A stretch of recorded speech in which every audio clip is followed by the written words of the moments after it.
Hello प्यारे बच्चों, कैसे हैं आप लोग। आई होप बहुत अच्छे होंगे और अब तक की जो भी क्लासेस आप लोगों को मिली उसको एंजॉय किया होगा, समझ में आई होंगी सारी चीज़ें। हम लोग बहुत इंपॉर्टेंट पॉइंट को पढ़ रहे हैं और यहाँ से एग्जाम में बहुत ज़्यादा क्वेश्चन भी आते हैं और ये सारे पॉइंट्स आप लोगों के लिए काफ़ी इंटरेस्टिंग भी हैं और काफ़ी इंपॉर्टेंट भी हैं। और आज भी हम लोग बहुत सारी चीज़ें डिस्कस करने वाले हैं, जिसमें हम देखेंगे स्तूप को, साथ ही हम देखेंगे गुफा स्थापत्य को, इसके अलावा हम मंदिर की शैलियों को देखेंगे और उनके बारे में कुछ खास चीज़ों को जानेंगे। तो चलिए बच्चों, आज की क्लास की शुरुआत करते हैं। और आज जो आपका पहला हेडिंग है ये है स्तूप। और स्तूप आपको पता होना चाहिए कि स्तूप क्या है।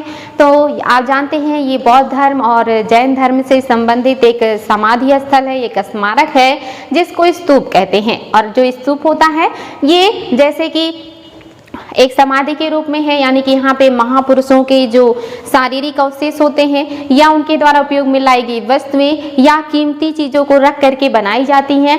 और इनकी जो संरचना होती है, यहाँ से एग्जाम में क्वेश्चन बनते हैं कि स्तूप में तोरण द्वार किसे कहते हैं, या प्रदक्षिणा पथ क्या होता है, या वेदिका किसे कहते हैं, या हर्मिका क्या है, या धातु मंजूषा किसे कहते हैं। तो ये एग्जाम में क्वेश्चन बनते हैं। साथ ही कौन सा स्तूप कहाँ है और उसकी क्या विशेषताएं हैं, इस तरह के एग्जाम में क्वेश्चन आते हैं। और ये सारे पॉइंट्स मैं आप लोगों को बताने वाली हूँ जो एग्जाम के दृष्टिकोण से बहुत ही ज्यादा इंपॉर्टेंट है, तो इसको ध्यान से देखेंगे। तो चलिए शुरुआत करते हैं, स्तूप के बारे में जानते हैं। आपका जो स्तूप है ये स्तूप की संरचना है और जिसमें इसके भिन्न भिन्न पार्ट्स यहाँ पे दिखाए गए हैं। आपको इन पार्ट्स को ध्यान से देखना है और उसको अपने दिमाग में बिठा लेना है, अगर एग्जाम में क्वेश्चन बने तो, ताकि ये सही हो जाए। जैसे आप देखेंगे ये स्तूप की संरचना है और जो स्तूप होता है ये उल्टे कटोरे की आकृति का बना होता है, जिसमें आप देखेंगे कि ये जो है आधे गोले आकार की जो संरचना है इसको अंड कहते हैं। और इसमें आप देखेंगे कि जो ये ऊपर बॉक्स नुमा संरचना बनी हुई है इसको हर्मिका कहते हैं। ये स्तूप का सबसे पवित्र भाग होता है। एग्जाम में ये क्वेश्चन आ चुका है कि स्तूप का सबसे पवित्र भाग किसे कहते हैं, हर्मिका को कहते हैं। साथ ही ऊपर 3 छत्र हैं जो समृद्धि, शांति और उदारता का प्रतीक होता है। इसके अलावा आप देखेंगे कि यहाँ पर जो स्तूप है, स्तूप में 2 रेलिंग होते हैं, एक तो जो आधार पे पाए जाते हैं और एक स्तूप पे थोड़ी ऊंचाई पे रेलिंग बने होते हैं, जहाँ पे आप स्तूप के चारों तरफ जहाँ से आप घूम सकते हैं। और जिस रास्ते से आप स्तूप का चक्कर लगाते हैं, आप स्तूप का परिक्रमा करते हैं, इसको प्रदक्षिणा पथ कहते हैं। जैसे जब हम किसी मंदिर में जाते हैं तो मंदिर के चारों तरफ हम भ्रमण करते हैं या चारों तरफ हम परिक्रमा करते हैं और इसी को हम परिक्रमा पथ कहते हैं। लेकिन अगर किसी स्तूप का चक्कर लगाने के लिए कोई रास्ता बना हो तो इसे प्रदक्षिणा पथ कहते हैं। और उस प्रदक्षिणा पथ के चारों तरफ जो रेलिंग बना होता है, जो बाउंड्री बना होता है, जो 4 दीवारी बनी होती है, इसको वेदिका कहते हैं। और जिस गेट से या जिस द्वार से हम स्तूप के प्रांगण में प्रवेश करते हैं इसको तोरण कहते हैं या तोरण द्वार कहते हैं। ये सारे पॉइंट्स आप लोगों को याद होना चाहिए। यानी कि ये जो गेट है ये आपका जो है, यानी कि जो आप देख रहे हैं इतना बड़ा सा गेट बना हुआ है, ये आपका तोरण है या इसको तोरण द्वार कहते हैं। ये जो आधे अंडे आकार का संरचना है ये अंड है। ये जो आकृति है ये आपकी हर्मिका है। ये जो 3 छत्र हैं ये छत्र बने हुए हैं। और जो ये परिक्रमा करने के लिए चारों तरफ जो रास्ते हैं नीचे का, इसको प्रदक्षिणा पथ कहते हैं। और जो थोड़ी ऊंचाई पर ये बना होता है इसको मेधी कहते हैं। साथ ही इस स्तूप के अंदर एक धातु का बॉक्स रखा होता है।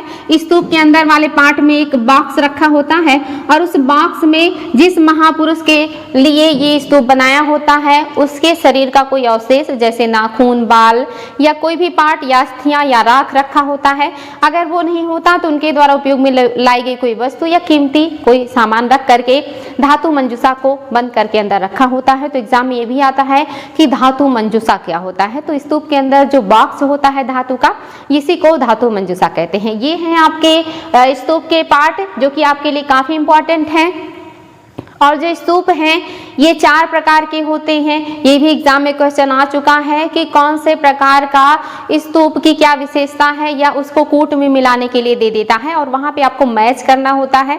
और अगर आपको इसके बारे में पता होता है तो आप बहुत आसानी से इसको मैच कर सकते हैं। तो देख लेते हैं 4 प्रकार कौन कौन से हैं। तो पहला है शारीरिक, शारीरिक वे स्तूप होते हैं जिनमें महात्मा बुद्ध या ऐसे ही किसी बौद्ध भिक्षु की शरीर के अवशेष रखे होते, जैसे बाल, नाखून, अस्थियां, राख या कोई भी शरीर का पार्ट रख करके जिस स्तूप को बनाया जाता है उसे शारीरिक स्तूप कहते हैं।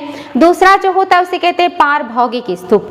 ये स्तूप वे स्तूप होते हैं जिसमें उनके द्वारा उपयोग में लाई गई वस्तुओं को रख करके स्तूप बनाया जाता है, जैसे उनके द्वारा उपयोग में लाई गई चरण पादुका, उनके द्वारा उपयोग में लाए गए कमंडल, उनके द्वारा उपयोग में लाए गए सिंहासन या आसन।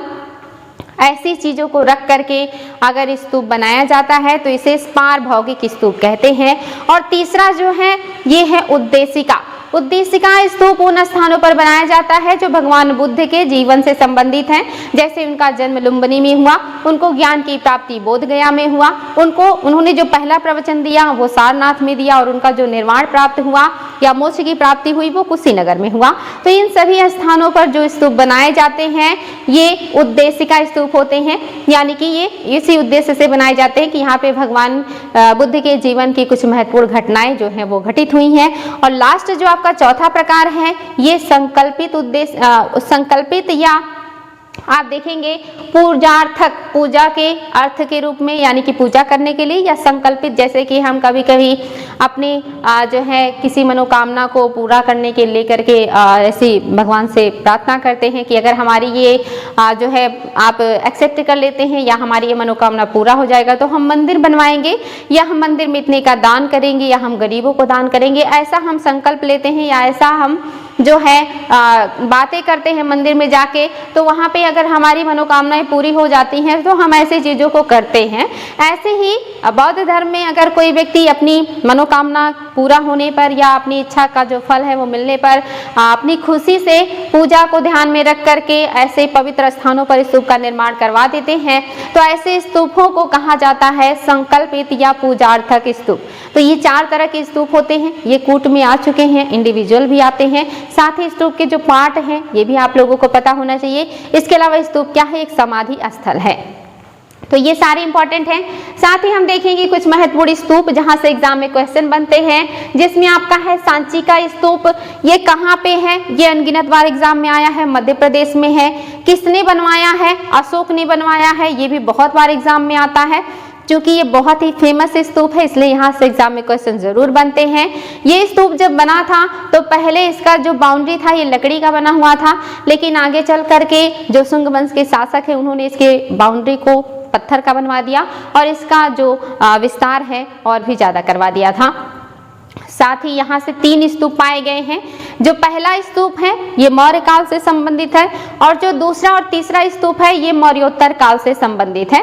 और यहाँ से जो है मोगली पुत्र तिस्य और जो महामोद गल्यायन है जो भगवान बुद्ध के प्रिय शिष्य थे, उनकी अस्थियां भी तीसरे स्तूप में रखी गई हैं। ये भी एग्जाम में क्वेश्चन बनता है, तो ये स्तूप काफी इंपॉर्टेंट है। साथ ही यहाँ से जो है उन लोगों के नाम के लिस्ट भी मिलते हैं जिन्होंने इस स्तूप को बनवाने में मदद किया था, साथ ही जो भगवान के बुद्ध के अनुयायी थे। तो ये इंपॉर्टेंट है, याद रखेंगे। बनवाया है अशोक ने, लेकिन इसको बड़ा करने का जो काम है ये शुंग वंश के शासकों ने किया था। नेक्स्ट जो है ये आपका, और साथ ही ये भी पता होना चाहिए कि जो सांची का स्तूप है इसकी जो रेलिंग है, इसका जो वेदिका है ये बिल्कुल सिंपल है, प्लेन है, इस पर कोई अलंकरण नहीं किया गया है। लेकिन जो तोरण है यानी कि जो गेट है ये बहुत खूबसूरती से सजाया गया है। और ये IAS में क्वेश्चन बना था जहाँ पे स्टेटमेंट को जो है उलट करके लिख दिया गया था कि सांची का जो वेदिका है इसे बहुत ही खूबसूरती से अलंकृत किया गया है। ये स्टेटमेंट गलत था। तो इस तरह के स्टेटमेंट एग्जाम में बनते हैं, तो आपको पता होना चाहिए कि जो रेलिंग है, जो वेदिका है, इस पर कोई डिजाइनिंग नहीं किया गया है, बिल्कुल सिंपल है, प्लेन है। लेकिन जो तोरण द्वार है इस पर बहुत ही खूबसूरत डिजाइन बनाए गए हैं। नेक्स्ट जो है आपका वो है भरहुत स्तूप। ये भी मध्य प्रदेश के सतना में ही है, काफी इंपॉर्टेंट है। इसको शुंग वंश के शासकों ने बनवाया है, और यहाँ की जो विशेषता है ये लाल बलुआ पत्थर से बना हुआ है, काफी चमकदार है। और यहाँ की जो रेलिंग है ये बहुत ही खूबसूरत है। यहाँ की जो वेदिका है इसको बहुत सुंदर बनाया गया है। रेलिंग को ही वेदिका कहते हैं या इसी को चार दीवारी भी कहते हैं।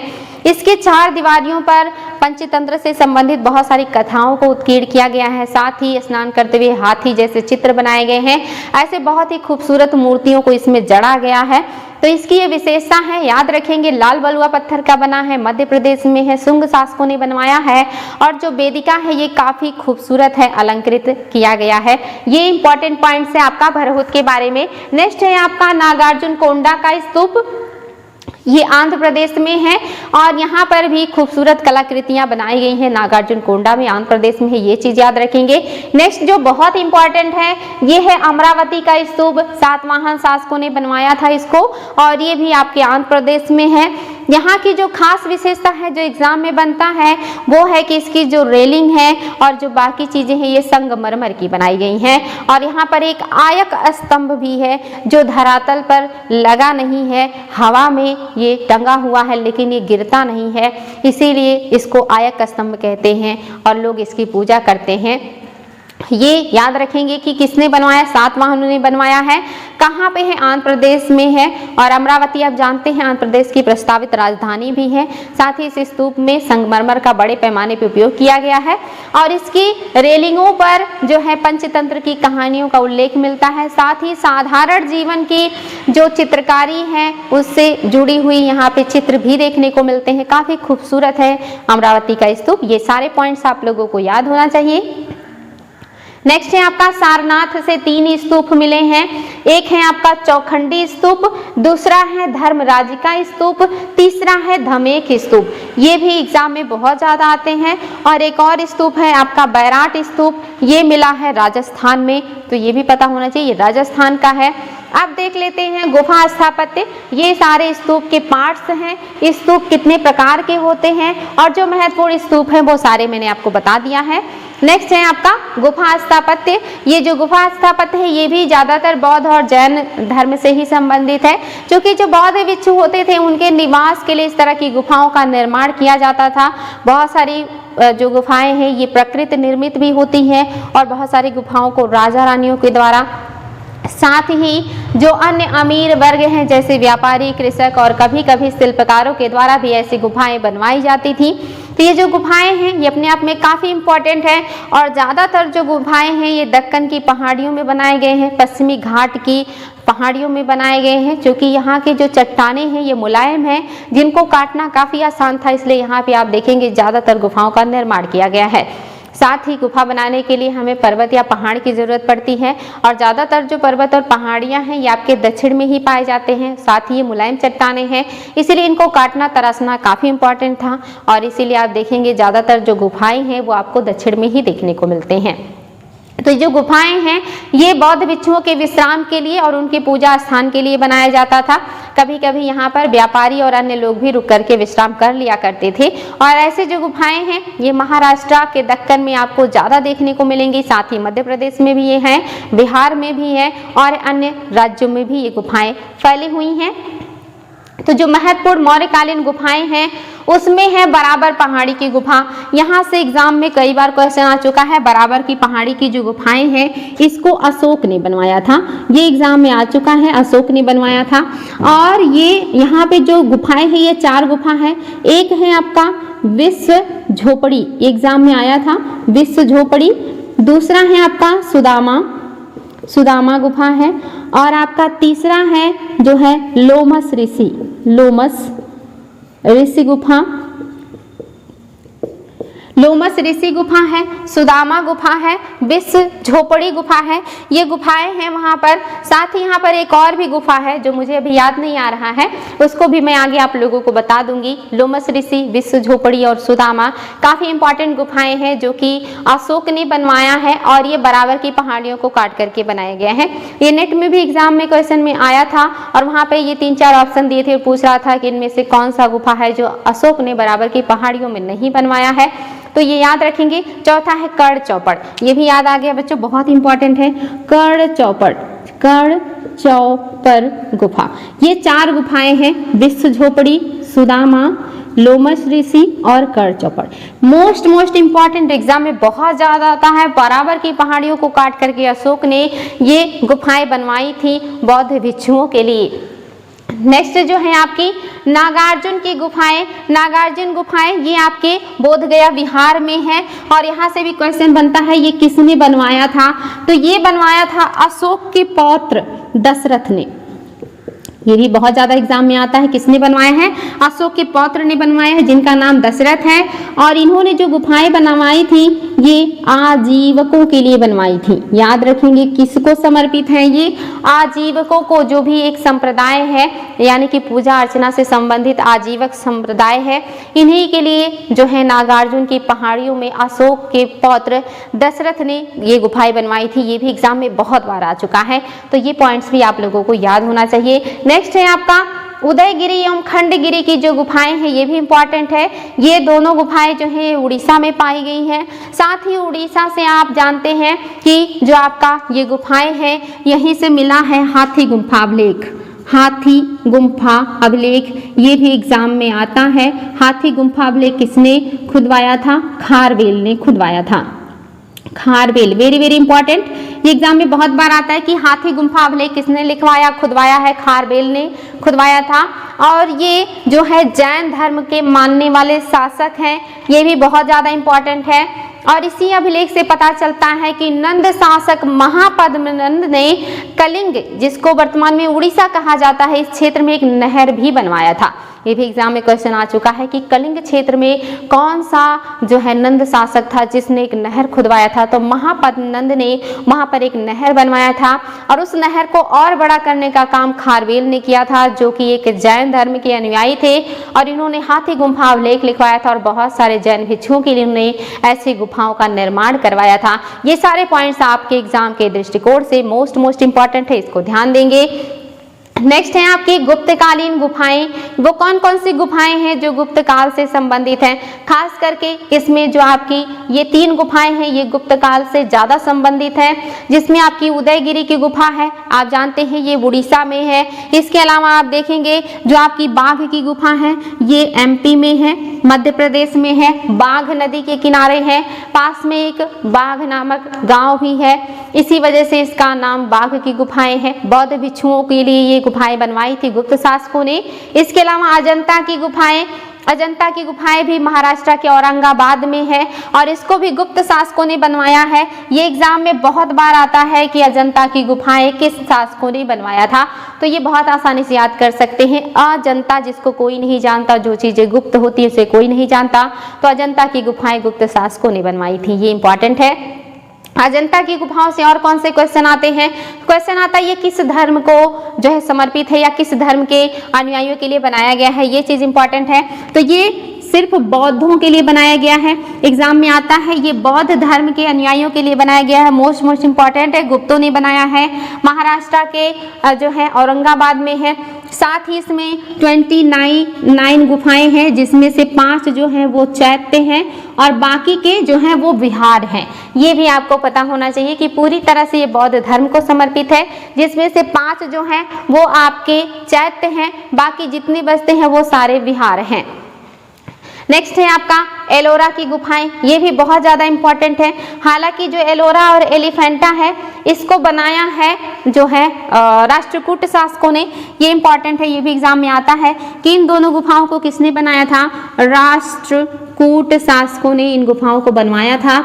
और जो एलोरा है ये, और यहाँ से क्या क्वेश्चन आता है, ये 3 धर्म के अनुयायियों के लिए संबंधित है, जिसमें आप देखेंगे कि इसमें जो है 34 गुफाएं हैं। एक गुफा संख्या 1 से लेकर के 12 तक जो है ये बौद्धों को समर्पित है।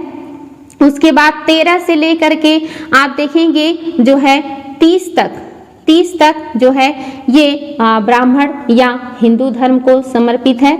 और उसके बाद जो 30 से 34 है ये आप देखेंगे जैन धर्म को समर्पित है। तो ये इंपॉर्टेंट है बच्चों, याद रखेंगे। एलोरा की गुफाओं को बनवाया किसने है, राष्ट्रकूट शासकों ने बनवाया है। कितनी गुफाएं हैं, 29 गुफाएं यहाँ पे जो है एलोरा में 34 गुफाएं हैं, 29 आपके अजंता में है।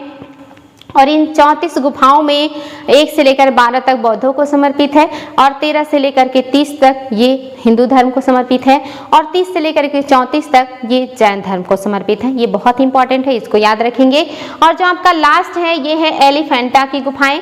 एलिफेंटा की जो गुफाएं हैं ये मुंबई से थोड़ी दूर पानी में द्वीप पर पाई जाती हैं। यहाँ से एक बड़े एलिफेंट की आकृति मिली थी या मूर्ति मिला था, इसीलिए इसको एलिफेंटा की गुफाएं कहते हैं। और ये भी राष्ट्रकूट शासकों ने बनवाया है। ये जो है ये शैव धर्म को समर्पित है, लेकिन यहाँ पर कुछ बौद्ध धर्म के भी गुफाएं पाई जाती हैं। तो इम्पोर्टेंट है कि जो अजंता है ये सिर्फ बौद्ध धर्म को समर्पित है। एलोरा बौद्ध, जैन और हिंदू तीनों धर्मों को समर्पित है। और जो एलिफेंटा है ये ज़्यादातर बौद्ध को समर्पित है, लेकिन यहाँ पे ज़्यादातर ये शैव को समर्पित है, लेकिन कुछ गुफाएं यहाँ पे बौद्धों के लिए भी बनाए गए हैं। और ये एग्जाम में इतना ज़्यादा आता है कि अजंता कौन से धर्म को समर्पित है, या एलोरा में कौन कौन से धर्म के जो है लोगों के लिए गुफाएं बनी थी, या एलिफेंटा कौन से धर्म से संबंधित है, या और किन शासकों ने बनवाया है, कितनी गुफाएं हैं, ये एग्जाम में बहुत ही ज़्यादा आता है।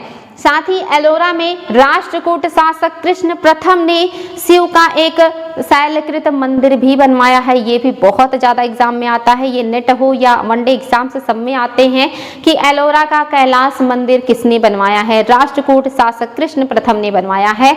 और अजंता की गुफा संख्या 16 में मर्रासन राजकुमारी का जो है चित्र पाया जाता है। ऐसे बहुत सारे जो महत्वपूर्ण पॉइंट्स हैं वो एग्जाम के दृष्टिकोण से बहुत ज़्यादा इंपॉर्टेंट है, तो इसको बार बार रिवीजन कीजिएगा, नोट कीजिएगा। ये आपके लिए हैं जो महत्वपूर्ण आपकी गुफाएं हैं गुप्त काल से संबंधित।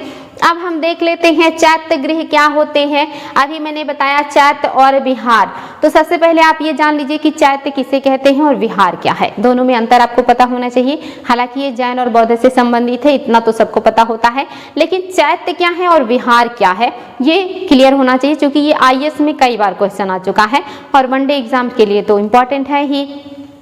चैत्य जो होता है ये बौद्ध भिक्षुओं का मंदिर होता है। इसको गुफा मंदिर या गुहा मंदिर भी कहते हैं।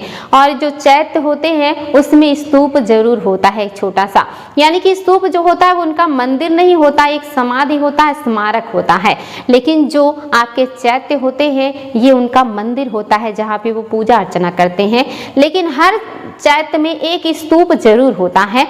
स्तूप की छोटी संरचना जरूर बनी होती है जहाँ पर बौद्ध भिक्षु जा करके पूजा करते हैं। और चैत्य का जो पार्ट है उसमें क्या क्या होता है ये भी याद रखेंगे। चैत्य गुफाओं को काटकर भी बनाए जाते हैं और साथ ही चैत्य को ईंट से स्वतंत्र स्थान पे खुले में भी बनाया जाता है। सिर्फ गुफाओं में होंगे जरूरी नहीं है, ये अलग से ईंटों द्वारा भी निर्मित कराए जाते हैं जहाँ पे बौद्ध भिक्षु पूजा करते हैं, अन्य लोग भी जा सकते हैं। यानी कि जो चैत्य हैं इसमें एक बड़ा सा हॉल नुमा संरचना होती है और उस हॉल में सामने एक छोटा स्तूप होता है और उस स्तूप का जो है लोग सामने जा करके बैठ करके पूजा अध्ययन या वहाँ पे प्रवचन करते हैं, ध्यान करते हैं।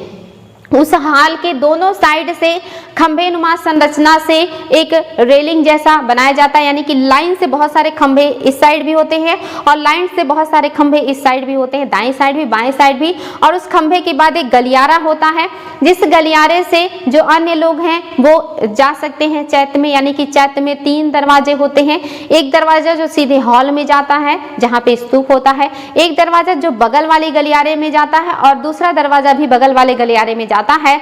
और ये दोनों गलियारे स्तूप के पास जाते हैं, यानी कि यहाँ से बाहरी लोग आकर के पूजा कर सकते हैं और बाहर निकल सकते हैं। जो बीच का बरामदा होता है इसमें बौद्ध भिक्षु ज्यादातर बैठ करके पूजा अध्ययन और ध्यान वो सब किया करते हैं। तो ये आपका चैत्य होता है जो बौद्धों का पूजा स्थल होता है, मंदिर होता है। विहार क्या होता है? विहार जो है ये चैत्यों के पास ही बने होते हैं जहाँ पर जो बौद्ध भिक्षु हैं ये विश्राम करते हैं, जहाँ पर ये बैठ करके ध्यान भी कर सकते हैं, प्रवचन भी कर सकते हैं, आराम कर सकते हैं, उसे विहार कहते हैं। तो IAS में क्वेश्चन बना था कि चैत्य और विहार में क्या अंतर है। तो चैत्य वे हैं जहाँ पे बौद्ध भिक्षु बैठ करके पूजा अर्चना करते हैं और विहार वे हैं जहाँ पे बौद्ध भिक्षु आराम करते हैं, विश्राम करते हैं, ध्यान करते हैं और प्रवचन करते हैं। तो ये अंतर है दोनों में। जहाँ भी विहार होंगे वहाँ चैत्य जरूर होता है ताकि वहाँ पे बौद्ध भिक्षु जा करके पूजा कर सके। तो ये चीज याद रखेंगे। और जहाँ भी चैत्य होगा उस चैत्य के अंदर एक स्तूप जरूर होगा। और जो विहार है और जो चैत्य है ये सिर्फ गुफाओं में ही नहीं, ये स्वतंत्र रूप से ईंटों से भी बनाए जाते हैं। तो ये सारे पॉइंट्स इंपॉर्टेंट है, अब आपको समझ में आ गया होगा।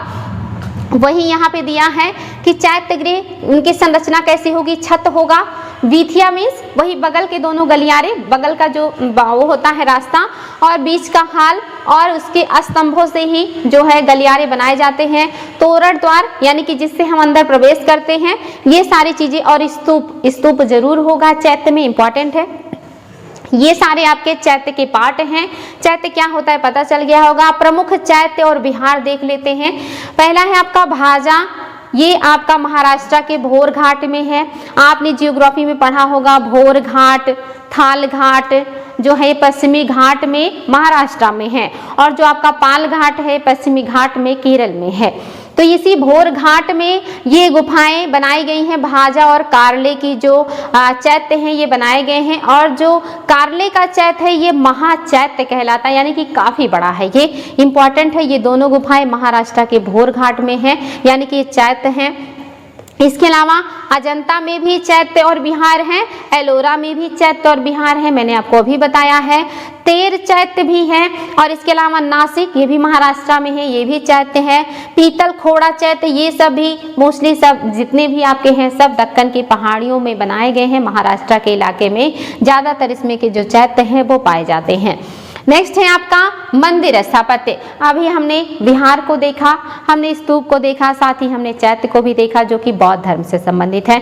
अब हम आ जाते हैं हिंदू धर्म में, और जहां हम मंदिरों को देखेंगे कि मंदिर क्या है, तो यहाँ हम मंदिर स्थापत्य के बारे में देखेंगे। और आपको पता है कि मंदिर का जो अस्तित्व है ना तो ये सिंधु घाटी सभ्यता में था और ना ही ये वैदिक काल में था। तो अगर हम ये कहें कि जो हिंदू धर्म है ये मूर्ति पूजक है, तो हम ये कैसे मान सकते हैं कि हिंदू धर्म सिंधु घाटी सभ्यता या मंदिर की पूजा करते हैं? तो आप देखेंगे ना तो सिंधु घाटी सभ्यता में कोई मंदिर है और ना ही वैदिक काल में कोई मंदिर है। यहाँ पे प्रकृति की पूजा की जाती थी, यहाँ पे मंदिरों का कोई साक्ष्य नहीं मिला है। मंदिर निर्माण का जो काम है ये मौर्य काल से शुरू हुआ था, ये पॉइंट याद रखेंगे। मौर्य काल से ही मंदिर निर्माण शुरू हुआ, लेकिन मौर्य काल के जो मंदिर हैं ये बहुत सिंपल हुआ करते थे। खुले स्थानों पर एक छोटा सा चबूतरा बना करके उस पर जो है पत्थर वगैरह रख करके चार खंबे नुमा संरचना बना के सपाट छत बना करके मंदिर बना दिया जाता था, जिसके चारों तरफ लकड़ी से रेलिंग बना दिया जाता था। और ये कोई खास ना संरचना थी ना कोई स्थापत्य था। इसमें गर्भगृह में मूर्तियों वगैरह की कोई खास व्यवस्था नहीं थी। साथ ही सीढ़ियां भी नहीं बनी होती थी ऊपर जाने के लिए। और इसके अलावा जो छत होते थे वो सपाट होते थे, जिससे वर्षा का पानी उस पर इकट्ठा हो जाता था, बाहर निकलने की व्यवस्था नहीं होती थी। तो जो आपकी मौर्यकालीन मंदिर है ये बहुत जो एक तरीके से कही कि सुंदर नहीं है, इसमें कोई खास सजावट नहीं है, इसमें कोई खास व्यवस्था नहीं है। सिंपल से ऐसे खुले स्थानों में कहीं भी चबूतरे पर कुछ भी व्यवस्था कर दिया जाता था, जो चार खंभों पे सपाट छत का होता था।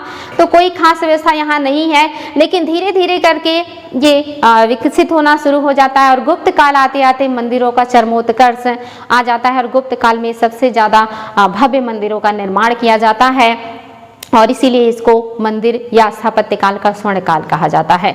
तो ये चीजें अब आपको पता चल गई होंगी कि मंदिर मौर्य काल से बनना शुरू हुआ। मौर्य काल में कुछ खास मंदिर नहीं बने और उनमें कोई खास खूबसूरती या नक्काशी भी नहीं था, लेकिन गुप्त काल आते आते मंदिरों का एक दौर आया, और गुप्त काल में जो है एक तरीके से कहेंगे मंदिरों का स्वर्ण काल आया, और उस समय बहुत सारे भव्य मंदिरों का निर्माण किया गया।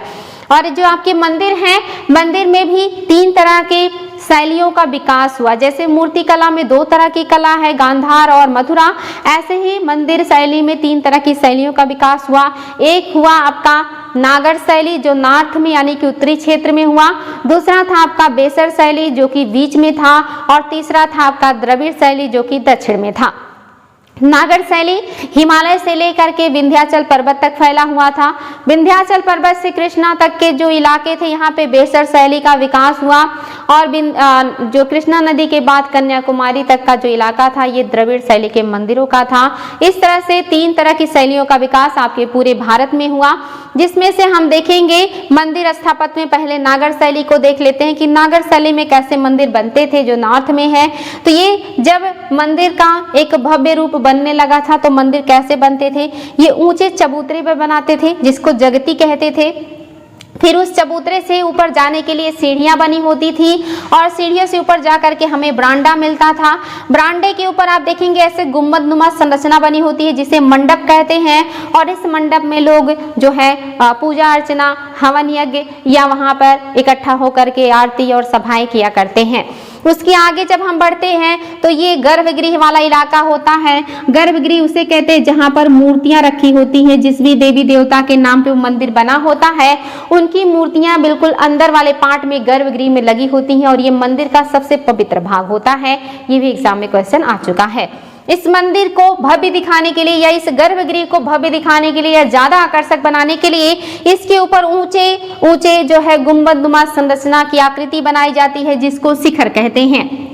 और इस शिखर के ऊपर एक कलशनुमा संरचना बनाई जाती है, जिसको आमलक कहते हैं। ये आपके नागर शैली की विशेषता है। मोस्टली जो नागर शैली के मंदिर हैं ये आयताकार या चतुर्भुजाकार में बनते हैं, जिसमें ये महत्वपूर्ण पार्ट पाए जाते हैं।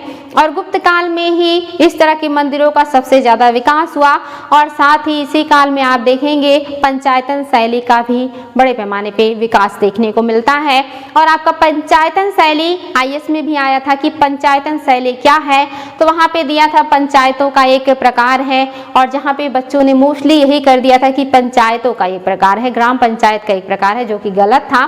पंचायतन शैली मंदिर बनाने का एक प्रकार है, जो कि नागर शैली में देखने को मिलता है। और पंचायतन में होता क्या है, ये भी बहुत इंपॉर्टेंट है। पंचायतन शैली में जैसे एक बड़ा मंदिर होता है जो बीच में होता है, फिर उसके चारों छोर पर जो है सब देवालय, यानी कि एक एक छोटे देवालय सब देवालय बना दिए जाते हैं। और चारों छोर पर ऐसे सब देवालय बनने की वजह से इसको पंचायतन कहा जाता है कि ये 5 मंदिर हो गए। एक बड़ा मंदिर जो मेन देवता को समर्पित है, और चारों कोनों पे सब मंदिर जो सब देवता को समर्पित है, जहां ऐसे स्ट्रक्चर देखने को मिले कि बीच में एक बड़ा और भव्य मंदिर हो और चारों कोने पे सब देवालय हैं, उसी को कहते हैं पंचायतन शैली। और ये नागर शैली की विशेषता है, ये आईएएस में भी क्वेश्चन बन चुका है।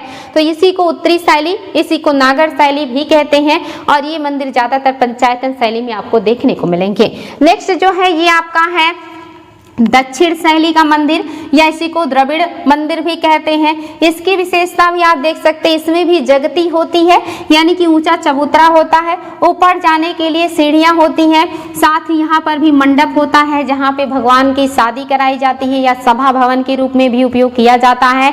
एग्जाम में आया है कि मंदिर का मंडप किस लिए काम आता है या किसके काम आता था, तो सभा भवन के रूप में ये काम आता था, जहाँ पे लोग इकट्ठा होकर के वाद विवाद भी कर सकते थे।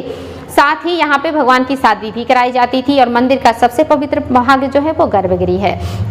यहाँ पे देखेंगे जो मंदिर है यहाँ पे भी गर्भगृह है जहाँ पे मूर्तियां रखी हैं। इसका जो शिखर है ये पिरामिड के आकार का होता है, ये इंपॉर्टेंट है, ये पिरामिड का आकार का होता है, अष्टकोणीय होता है। जो द्रविड़ शैली होते हैं ये अष्टकोणीय होते हैं और ये पिरामिड के आकार के होते हैं। और यहाँ पे आप देखेंगे कि जो ये ऊंचा वाला भाग है इसको विमान कहते हैं और यहाँ पे इसको शिखर कहते हैं। ये आप देखेंगे इसको भी शिखर कहा जा रहा है, यानी कि यहाँ पे आमलक है और यहाँ पे जो है शिखर है। यहाँ पे इस भाग को शिखर कहा गया है और इस भाग को विमान कहा गया है। ये अष्टकोणीय पिरामिड नुमा संरचना वाले मंदिर होते हैं जो कि द्रविड़ शैली की विशेषता है। अब बात करेंगे बेसर शैली की, तो जो बेसर शैली है इसमें दोनों शैलियों की विशेषता पाई जाती है। ये बीच में पड़ती है, इसमें दोनों शैलियों की विशेषता पाई जाती है और ये अर्ध गोलाकार या गोलाकार संरचना में बेसर शैली के मंदिर बनाए जाते हैं। इसको चालुक्य शैली भी कहा जाता है क्योंकि चालुक्य वंश के शासकों ने इसका ज्यादा विकास किया था। वहीं द्रविड़ शैली के मंदिरों का विकास सबसे ज्यादा चोलों ने किया था। और बात करेंगे नागर शैली के विकास की, तो इसमें सबसे ज्यादा जो विकास का श्रेय है वो गुप्तों को जाता है। तो ये एग्जाम में ये भी आता है कि जो है द्रविड़ शैली के मंदिर का विकास सबसे ज्यादा किसने किया, चोलों ने किया है। और बेसर का सबसे ज्यादा विकास चालुक्यों ने किया है। नॉर्थ में सबसे ज्यादा जो विकास है ये गुप्त काल में हुआ है और इसी में पंचायतन शैली के मंदिर भी बनाए गए हैं। ये सारे पॉइंट्स बच्चों आप लोगों के लिए बहुत इंपॉर्टेंट है। आप बात करेंगे नागर शैली जो कि काफी बड़े क्षेत्र में विस्तृत है, इसमें बहुत सारी उपशैलियों का भी विकास हो गया। क्योंकि ये बहुत बड़े क्षेत्र को कवर करता है तो इसमें बहुत सारी उपशैलियां विकसित हुई, जिसकी उपशैलियों के नाम है उड़िया उपशैली, यानी कि उड़ीसा के जो मंदिर हैं नागर शैली में बने हैं। अंतर्वेदी उपशैली, उत्तर प्रदेश हरियाणा के जो मंदिर हैं वो अंतर्वेदी उपशैली में बने हैं। खजुराहो उपशैली, ये उपशैली मध्य प्रदेश में विकसित हुआ है जहाँ पे मंदिर नागर शैली के हैं। चालुक्य सोलंकी उपशैली, यानी कि जो आपके चालुक्य और सोलंकी हैं ये चालुक्य गुजरात के हैं, ये वे चालुक्य नहीं है जिन्होंने बेसर शैली का विकास किया है, वो चालुक्य आपके महाराष्ट्र में हैं। और ये जो चालुक्य हैं ये गुजरात के हैं, इन्होंने बेसर शैली में अपनी एक उपशैली का विकास किया है। और लास्ट है आपका कश्मीरी उपशैली जो कश्मीर में विकसित हुआ था। ये जो है नागर शैली की उपशैलियां हैं, चूंकि नागर शैली सबसे ज्यादा एरिया को कवर करता है, लगभग आधे भारत में ये शैली देखने को मिलती है, इसीलिए इस शैली की बहुत सारी उपशैलियां जो है वो सामने आ गई थी। आगे बात करेंगे नागर शैली के ही मंदिरों की, तो कंदरिया महादेव का मंदिर जो मध्य प्रदेश में है खजुराहो के मंदिरों में सर्वश्रेष्ठ है। साथ ही यहीं पे एक और मंदिर है लक्ष्मण मंदिर, ये भी मध्य प्रदेश में है और चंदेल वंश के शासकों ने बनाया है। और इसमें आप देखेंगे कि यशोवर्मन द्वारा निर्मित है और इस मंदिर में हिंदू जैन धर्म का सम्मिलित रूप देखने को मिलता है। गुजरात शैली का मोढेरा का सूर्य मंदिर बहुत ही इंपॉर्टेंट है, ये गुजरात शैली में बना है। ये एग्जाम में भी आया है कि मोढेरा का सूर्य मंदिर किस राज्य में है और किस देवता को समर्पित है, तो ये गुजरात में है और सूर्य मंदिर है। राजस्थानी शैली का सबसे ज्यादा जो फेमस है वो आबू पर्वत पर बना हुआ मंदिर है, बिमल शाही या बिमल बसाही मंदिर कहा जाता है। ये मोस्ट इंपॉर्टेंट है, आयोग का फेवरेट है, ये नेट हो चाहे कोई भी एग्जाम हो ये आ चुका है कि आबू पर्वत पे कौन सा मंदिर है, बिमल वसाही मंदिर है जिसको बिमल शाह ने बनवाया था। और ये सबसे खास विशेषता है कि ये श्वेत संगमरमर का बना है और साथ ही ये जैन धर्म को समर्पित है। ये भी एग्जाम में आया है कि ये किस धर्म को समर्पित है, तो ये जैन धर्म को समर्पित है, बिमल शाह ने बनवाया है और ये आपका संगमरमर का बना हुआ है। और ये कहाँ पे है, आबू पर्वत में है जो कि अरावली का ही एक पार्ट है राजस्थान में। नेक्स्ट है आपका लिंगराज मंदिर, ये आपके उड़ीसा का बहुत ही फेमस मंदिर है लिंगराज मंदिर। वहीं का पुरी का जगन्नाथ मंदिर भी है जहाँ पे पुरी की रथ यात्रा निकाली जाती है। ये सब भी आपके नागर शैली के उदाहरण हैं। और साथ ही कोणार्क का सूर्य मंदिर मोस्ट इंपॉर्टेंट, इसको ब्लैक पैगोडा कहा जाता है और ये भारत का सबसे बड़ा सूर्य मंदिर भी है। और ये रथनुमा संरचना का बना हुआ मंदिर है और ये अपने आप में काफी विशेष है। ये काले रंग के पत्थरों से बना है इसीलिए इसको ब्लैक पैगोडा कहते हैं। और इतना खूबसूरती से बना है कि इसके गर्भगृह में रखी हुई जो सूर्य की प्रतिमा है उस पर सूर्य की किरणें सुबह से शाम तक पड़ती हैं, ये इसकी खास विशेषता है, इसको भी याद रखेंगे। नेक्स्ट है आपका कश्मीर शैली का मार्तंड मंदिर, ये भी एग्जाम में आया है कि मार्तंड मंदिर किस राज्य में है, कश्मीर में है और ये भी सूर्य देवता को समर्पित है। याद रखेंगे 3 सूर्य मंदिर आपको याद होना चाहिए, मार्तंड मंदिर, कोणार्क मंदिर और मोढेरा का सूर्य मंदिर, ये 3 बहुत ही फेमस सूर्य मंदिर हैं। नेक्स्ट है आपके पालकालीन स्थापत्य, इसमें विक्रमशिला और ओदंतपुरी और जगदलपुर बिहार जो है ये पाल वंश के शासकों ने बनवाया है जो कि बौद्ध धर्म के लिए बनाए गए हैं। साथ ही आप देखेंगे विक्रमशिला विश्वविद्यालय भी पाल शासकों ने बनवाया था और उसको धर्मपाल ने बनवाया था, वो भी अपने आप में स्थापत्य का एक बहुत ही अद्भुत उदाहरण था। तो ये पालकालीन जो है आपके स्थापत्य या कहिए कि इमारतें हैं। नेक्स्ट है आपका बेसर शैली जो बीच में विकसित हुई है, इसी को चालुक्य कालीन, राष्ट्रकूट कालीन और होयसल शासकों का स्थापत्य भी कहा जाता है। इन शासकों ने बेसर शैली के विकास में महत्वपूर्ण विकास किया, मतलब महत्वपूर्ण योगदान दिया है। जिसके महत्वपूर्ण मंदिर हैं एहोल का मंदिर कर्नाटक में है, विरूपाक्ष मंदिर ये भी इंपॉर्टेंट है और साथ ही आपका एलोरा का कैलाश मंदिर ये भी बहुत ज्यादा इंपॉर्टेंट है। नेक्स्ट है आपका द्रविड़ शैली, जो द्रविड़ शैली है ये पल्लव कालीन है या चोल कालीन है, इसमें पल्लव और चोलों का योगदान है। जिसके महत्वपूर्ण मंदिर है महाबलीपुरम का रथ मंदिर और महाबलीपुरम का जो मंदिर है यहाँ पे आप देखेंगे कि रथ मंदिर भी बहुत ज्यादा आता है। धर्मराज का है जो सबसे बड़ा रथ मंदिर है। ये एग्जाम में आया है बच्चों कि रथ मंदिरों में सबसे बड़ा कौन सा मंदिर है, धर्मराज का जो है ये सबसे बड़ा है और इसमें जो द्रौपदी का है ये सबसे छोटा है। ये दोनों एग्जाम में आया है और यहाँ पे आप देखेंगे धर्मराज, भीम, अर्जुन, सहदेव, गणेश, द्रौपदी, पिंडारी और वल्लैकुट्टै, ये मिलाकर के 8 रथ मंदिर हैं, जिसमें सबसे छोटा द्रौपदी का है, सबसे बड़ा धर्मराज का है, और द्रौपदी का हटा करके जो मंदिर बनते हैं इसको सप्त पैगोडा कहा जाता है। तो ये भी एग्जाम में आया कि सप्त पैगोडा में कौन सा मंदिर शामिल नहीं है और कौन सबसे बड़ा है और कौन सबसे छोटा है, और ये कहाँ है, महाबलीपुरम में है।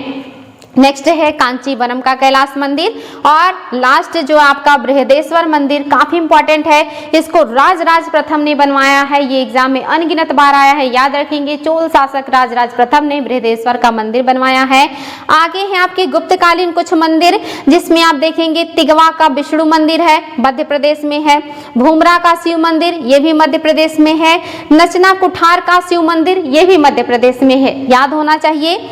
भीतर गांव का जो मंदिर है ये आपके कानपुर में है, और जो सिरपुर का मंदिर है ये दोनों मंदिर ईंट के बने हैं। ये भी एग्जाम में आया है, आईएएस में भी आया है और नेट में भी आया है, और अन्य एग्जाम के लिए तो बहुत इंपॉर्टेंट है कि कौन से 2 मंदिर हैं जो ईंटों से निर्मित है। तो कानपुर का भीतर गांव मंदिर और सिरपुर का जो मंदिर है ये ईंटों से निर्मित है। अन्य जो मंदिर है ये आपके पत्थरों से बनाए गए हैं। जो आपका जो है देवगढ़ का दशावतार मंदिर है, ये पंचायतन शैली में पत्थरों का बना अद्भुत मंदिर है, और ये गुप्तकालीन बहुत ही खूबसूरत मंदिर है। तो ये सारे जितने भी इंपॉर्टेंट पॉइंट्स थे आप लोगों के लिए वो मैंने आप लोगों को बताया। इसको बार बार रिवीजन कीजिएगा, वीडियो को 2-4 बार सुनिएगा, नोट कीजिएगा, आप लोगों के लिए एग्जाम में बहुत हेल्पफुल होगा। तो आज के लिए इतना ही बच्चों, फिर नेक्स्ट डे हम नए टॉपिक के साथ मिलेंगे। Thank you.